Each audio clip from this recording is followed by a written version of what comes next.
again with Carl Grimes Okay. from Switzerland. Yeah, Basel, Switzerland.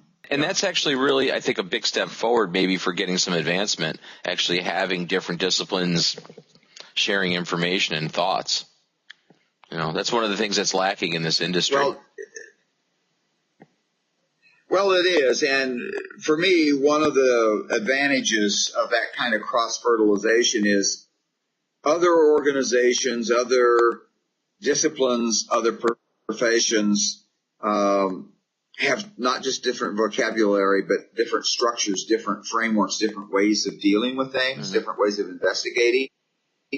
And some of those methods are applicable, in my opinion, to indoor air quality, whether it's like IAQA or RIA or IICRC or, in my case, IAQ now. And it just opens up a wealth of conversation and research questions. Here's a question for you. The hotel, typically on my travels in the United States, the hotels are terrible as far as indoor air quality. I mean, wouldn't you agree? When you travel in the States here, typically you're dealing with really badly contaminated AC systems and just, the whole place is just, I never feel healthy in a hotel. How is it over there in Switzerland? Any different? It's been great. It's been great so far. I was in 2 different hotels before I got to the one here at the conference, smaller hotels, and they were nice. It's smoother surfaces, less carpet. It's that European or Swedish type of appearance to it.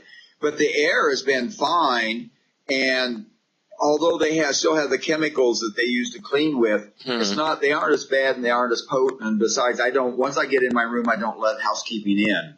I do the same thing. I do the same thing. I've had no problems here at this hotel. It's absolutely wonderful, and I kind of hate to leave it tomorrow. Okay. I haven't delved into it because I don't notice it, and that's number one. I don't notice it, so it's okay. That's a good litmus test, honestly. If you feel okay in the space, you don't really need to go much further. Right? That's a good. Right. Interesting. Well, I mean, it goes back to the conference. One of the comments that I've heard pervasively is people are talking about measuring things and finding the presence of it, and the assumption is if I can detect it, it's dangerous. And some of the critiquing that I've been hearing from numerous sources is just because you can detect it doesn't mean it's dangerous and doesn't mean you have to do anything about it.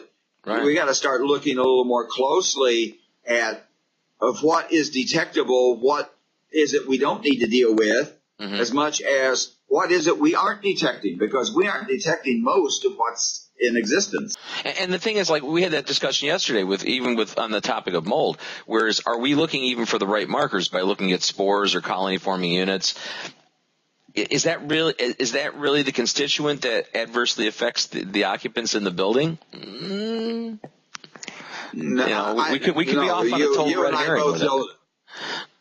Well, yeah, I think you and I are much in agreement that it's not. It plays a role, but mold can become visible, so we attribute things to mold because we can see it with the unaided eye, and it's usually kind of easy to detect in lab samples, so it becomes visible that way. But what I was hearing before and what I'm hearing even more at this conference is all the other things that go on with not just the mold, the entire mold plant and all the chemicals and enzymes and mycotoxins and glucans and MVOCs and everything else associated with it, which the research is now showing they really don't know which is causing what and which is predominant anymore. And they're really focusing more on a damp building, a damp indoor space. Right. And even some of the big researchers are talking about this even more. It's how things interact with each other. A presentation on ultrafine particles, for example, nanoparticles.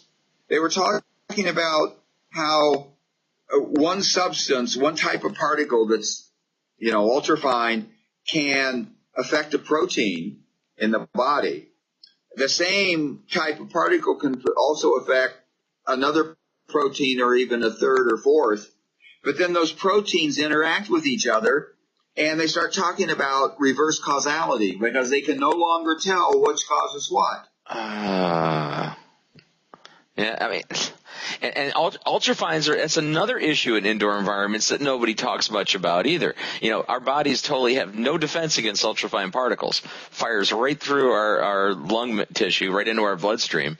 I mean, they're potentially very dangerous. Very dangerous. Which amazed me we can still sell these in the United States. And in New York State, you still legally, at least up until recently, could put in an unventilated gas appliance. You could have gas logs or a gas stove that doesn't vent to the outdoors. And to me, I just think it's ludicrous. Yes.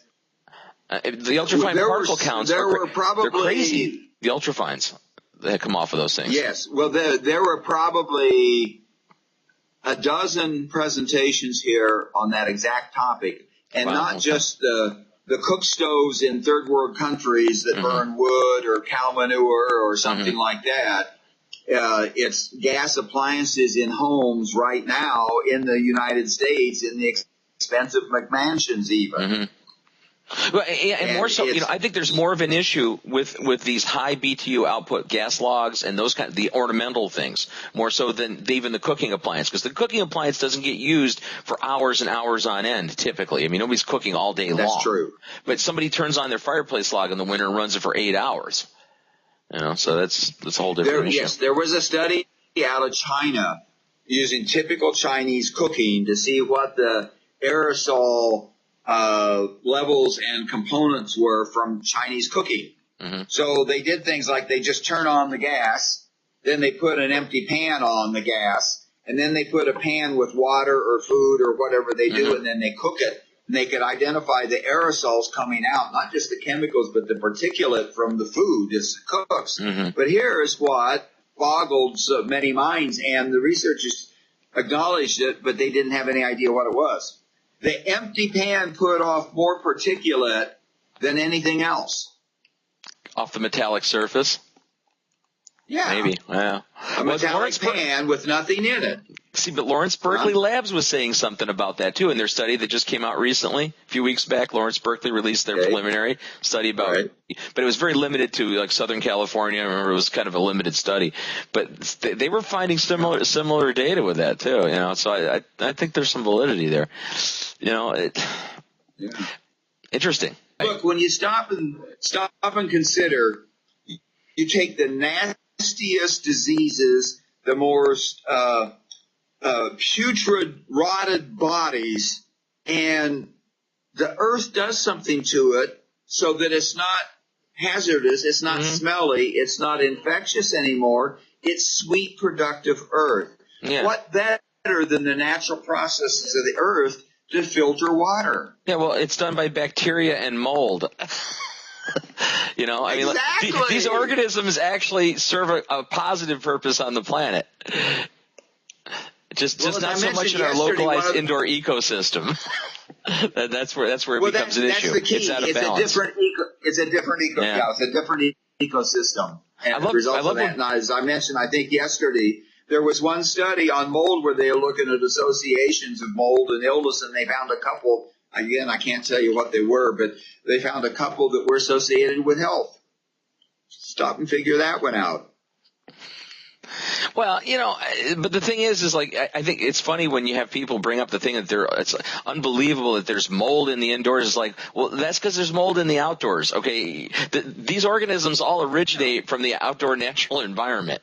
It's just that we create an ecosystem indoors that's not like the outdoor environment, that's not ventilated, that's, a trapped, controlled environment with nutrient sources that are set up in different ways. Right. And we create a different ecosystem, where those organisms outdoors may pose no problem, but in a confined indoor, relatively unventilated space, more of a problem. But it's interesting to find out, where we go with this, because I still don't think we know all the, the causal agents and what we're looking for, and we're doing remediation based on spores, and are we really fixing anything?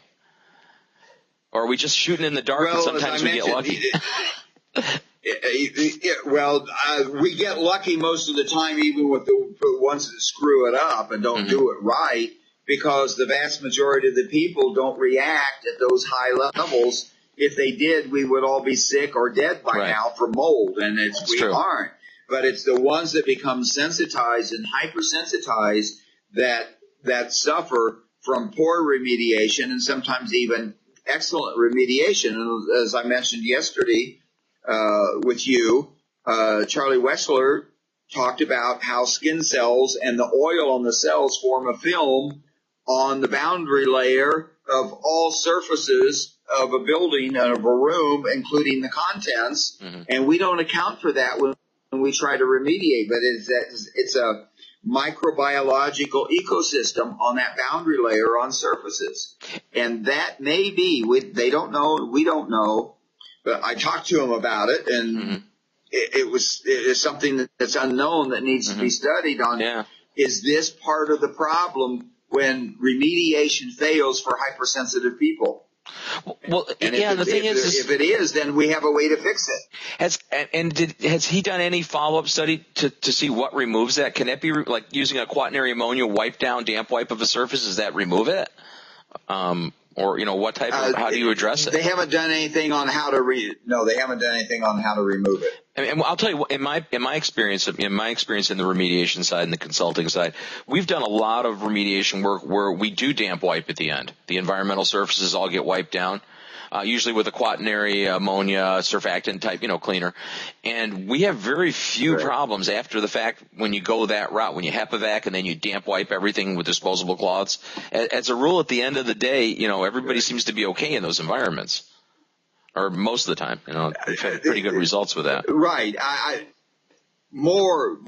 There is more success with the hypersensitive, those that are at the beginning of the bell curve of mm-hmm. reactivity. When you do that, and it's supposed to be the old HEPA sandwich: HEPA vacuum, damp wipe, HEPA vacuum. Mm-hmm. But most contractors HEPA vacuum only, and to be quite honest, they don't do a very good job. They do that because they can't see the results, and how do you verify?